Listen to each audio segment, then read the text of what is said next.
Sault Ste. Marie has been chosen as one of 11 cities for the Rural and Northern Immigration Pilot. Immigration Minister Ahmed Hussein says the communities the federal government is choosing for the new program will gain new workers and citizens that are badly needed to boost dwindling economies. This morning, Hussein announced the communities chosen for the Rural and Northern Immigration Pilot. It's a program that will give rural employers the ability to directly select immigrants to hire in their businesses, and will also give immigrants the ability to choose one of these 11 communities to make their permanent residence.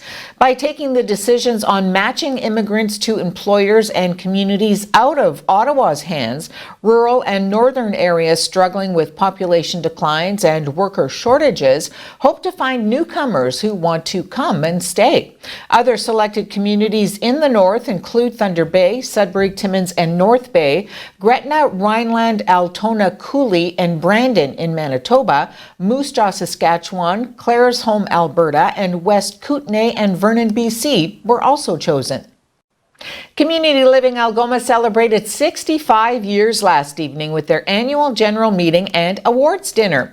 Awards included the Community Partner Award, Champion of Inclusion, Volunteer of the Year, and new this year, the Community Media Recognition Award, which was won by our very own On TV's Garrett Masters for his CLA documentaries.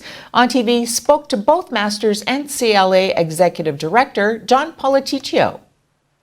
This year we found the process a little more difficult because there were many recipients that could be honored and respected, and in discussions with the board we decided we would present multiple awards to all the parties over this past year that helped us move forward our mission, our vision, and our values.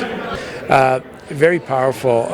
One of the things that our organization, again, being around for 65 years, we lose our history, and I think these documentaries are going to be valuable to retain the history for our current use as well as for future viewing.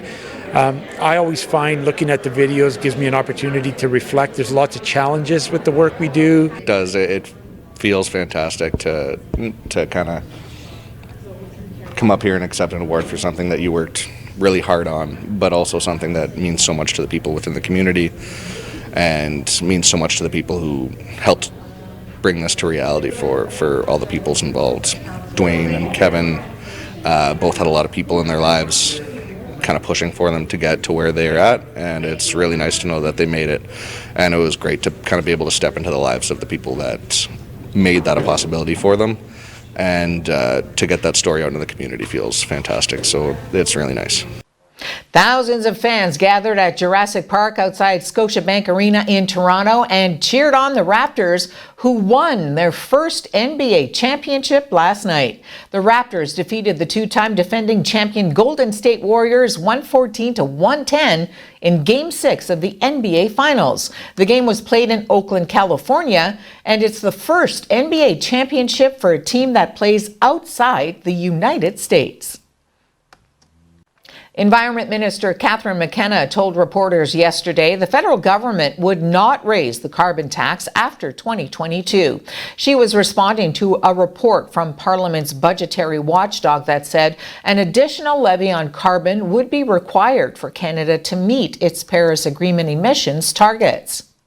The plan is not to increase the price point post-2022. We are doing exactly what we said we do, what we negotiated with provinces and territories in 2016. 2016, we spent a whole year negotiating with provinces and territories, including a price on pollution, but also a whole range of other measures.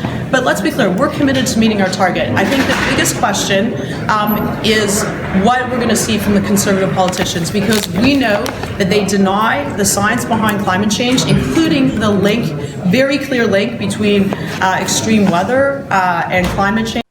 Michigan prosecutors have dropped all criminal charges against 8 people involved in the Flint water crisis, more than 3 years after investigators began examining what left the city's water system tainted with lead.